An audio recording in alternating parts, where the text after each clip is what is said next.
ખુરશી પરથી એમ જ મનમાં આવ્યું અને ખુરશી પરથી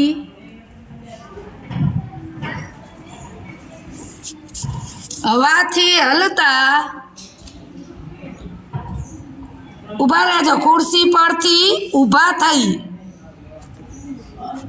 ખુરશી પરથી ઊભા થઈ હવાથી હલતા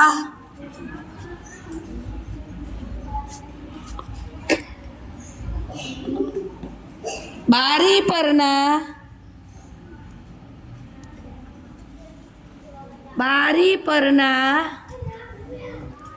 પછી આની ઉપરથી હું પ્રશ્નોત્તરી કરીશ હો, મગજમાં અર્થગ્રહણ કરતા જાજો.